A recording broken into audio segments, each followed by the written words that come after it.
Story का नाम है मेरी अमानत। तीन कैरेक्टर है, एक सिद्धार्थ और एक रतन। सिद्धार्थ जो कि अपना प्रोटोगनिस्ट है। सिद्धार्थ अपनी सोच में मशगूल एक नोटपैड और पेन हाथ में लेकर बहुत देर सोचने के बाद कुछ लिख रहा है और फिर कुछ मिटा रहा है।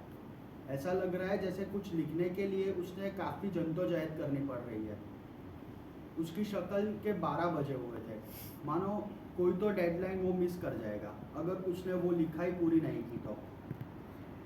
रतन जो कि सिद्धार्थ को जानने वाला है, वो उसके घर पे आके चुपचाप बैठ जाता है अंदर।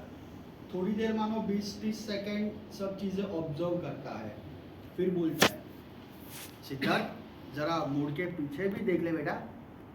सिद्धार्थ रतन की आवाज़ पहचान जाता है और जहां वो पहले से ही काम की वजह से डिस्टर्ब था, उसकी आवाज़ सुनकर मानो और गुस्सा हो जाता है और बोलता है, रतन मेरे पापा को तेरे बाप ने हेल्प की थी, तूने नहीं। ऊपर से तूने मेरे लिखे हुए कई नाटक की क्रेडिट भी चोरी की थी, एक बार नहीं बहुत बार।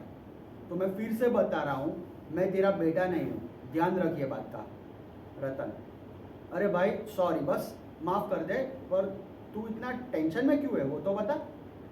चल बाप के लिहाज से ना सही, एक दोस्त के लिहाज से बता दे, वो तो बता सकता है ना।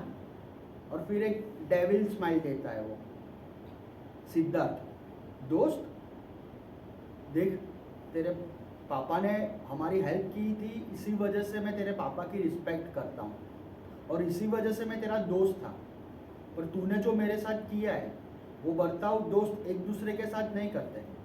रतन अरे तू तो बुरा मान रहा है, एक तो आज तेरा मूड पहले से ही ऑफ है, तो मुझे लगा थोड़ा माहौल लाइट करते हैं, पर तू तो और भड़क रहा है। क्या हुआ सिद्धार्थ, डाबी सर ने कुछ बोला तुझे?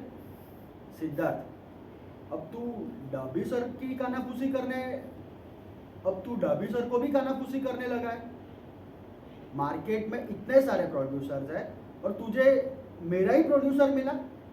देख मैं तुझे बता रहा हूँ, दूर रहना तू उनसे। रतन देख वापस तू गर्म हो रहा है, मैं भी वही मार्केट में काम करता हूँ, तू भूल मत। और सुनने में आया था कि वो शायद कोई दूसरी रोमांटिक स्टोरी प्रोड्यूस करने वाला है, तेरी पॉलिटिकल फालतू ड्रामा नहीं। सोचा ऐसी बात है तो तुझे मिल के बताऊँ, पर तू तो अपने ही घमंड में घूम रहा है। सिद्धार्थ क्या क्या क्या क्या बोल रहा है तू? अभी कल ही तो उन्होंने मुझे साइनिंग अमाउंट का चेक दिया है, अभी भी मेरी बैग में पड़ा है। रतन देख भाई, मुझे जो सुनाई दिया मार्केट में वही तुझे बता रहा हूँ, और मेरे सोर्सेज की बात आज तक 100% सही हुई है। आगे तू देख ले। चल पानी पिला और फिर मैं चला, मुझे भी कोई शौक नहीं है तेरे रावण जैसा घमंड देखने का। सिद्धार्थ थोड़ा बौखलाया हुआ किचन में जाता है धीरे धीरे। रतन उसने पहले से ही ऑब्जर्व कर लिया था, तो बिना टाइम वेस्ट किए फटाफट बैग में से चेक निकाल लेता है और जेब में छुपा देता है। सिद्धार्थ पानी देता है, तुरंत रतन जैसे ही पानी देता है तुरंत रतन वहाँ से निकलने जाता है। जैसे ही बौखलाया हुआ सिद्धार्थ मुड़ता है तो देखता है रतन कुछ पेपर्स भूल गया है और वो लेके बाहर भागता है रतन को आवाज़ लगाने, पर वो चला जाता है। तभी सिद्धार्थ वो पेपर्स सोफा पे फेंकता है और उसकी नज़र पड़ती है उसके टाइटल पे, तुम हो तो दिन तुम हो तो रात, तुम कहो तो दिन तुम कहो तो रात। सीन 2, सीन 1 वहाँ पे ख़त्म हो जाता है। सीन 2 सिद्धार्थ पूरे दिन का फ्रस्ट्रेशन निकालने के लिए रिवर फ्रंट पे बैठ के नदी के आवाज़ में अपने मन को शांत कर रहा होता है। तभी उसके फ़ोन की घंटी बजती है। Hello sir. हाँ सर, हाँ मैं रिवर फ्रंट पे ही हूँ। अच्छा आपने देखा मुझे? और ऐसा बोल के जैसे पीछे घूमता है तो डाबी सर उसके पीछे आ चुके थे।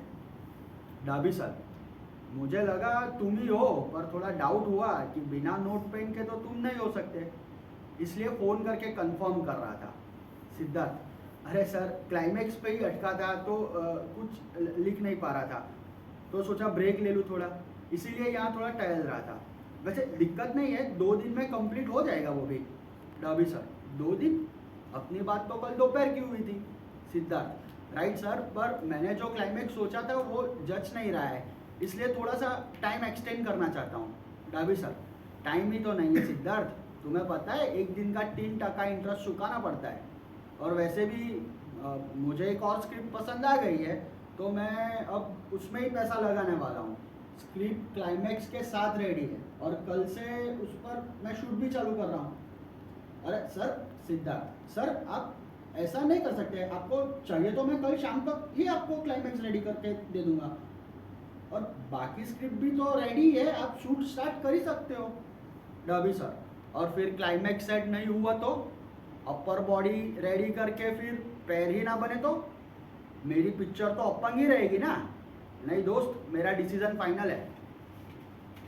सिद्धार्थ ऐसे कैसे सर, आपका साइनिंग अमाउंट वाला चेक अभी भी मेरे पास है, कल ही मैं बैंक में डिपॉजिट करवा दूंगा, लीगली भी आप मुझे कुछ नहीं कर सकते फिर। डॉबी सर जेब में से चेक दिखाते हुए, कौन सा चेक तेरे पास है बेटा, कहीं तू इस चेक की तो बात नहीं कर रहा। सिद्धार्थ ये आपके पास कैसे आ गया, ये तो मेरे बैग में था, और बैग में ढूंढता हुआ है पर नहीं मिलता उसे। Dobby sir laughing. Siddharth sir ये आप गलत कर रहे हो, ये चेक मेरा है, मुझे वापस दे दीजिए। ये बोल के वो चेक को लेने जाता है, झपटता है। डॉबी सर ने भी बहुत टाइटली पकड़ा हुआ था, तो चेक बीच में से फट जाता है। डॉबी सर जो हाफ चेक उनके पास था वो तुरंत ही नदी में फेंक देते हैं और स्माइल करते हैं। सिद्धार्थ ये सब देखने के बाद अपने आप को थोड़ा सा शांत करता है और डीप ब्रेथ लेता है। सिद्धार्थ फिर बोलता है, आज ही सुना था मैंने कि आप मेरी स्टोरी छोड़कर कोई लव स्टोरी बनाने वाले हो रतन के साथ, पर मुझे लगा अफवाह है, पर ये तो सच हो गया। डॉबी सर थोड़ा हेजिटेट करते हुए, तुझे कैसे पता कि रतन के साथ करने वाला हूँ? सिद्धार्थ अरे सर मुझे तो स्टोरी भी पता है और स्टोरी का टाइटल भी। डॉबी सर तू मस्ती कर रहा है ना, तू मेरी टांग खींच रहा है। सिद्धार्थ तुम कहो तो मस्ती, तुम कहो तो सीरियस, अरे ये तो आपके टाइटल जैसी बात हो गई। तुम कहो तो दिन, तुम कहो तो रात, सही कहा ना सर? डॉबी सर क्या बक रहा है? सिद्धार्थ सच कह रहा हूँ सर, बकवास तो आपने और रतन ने मिलके मेरे साथ की थी, पर आपको बता दूं रतन पहले से ही मेरी स्क्रिप्ट चुराता था और ये भी मेरी ही स्क्रिप्ट है।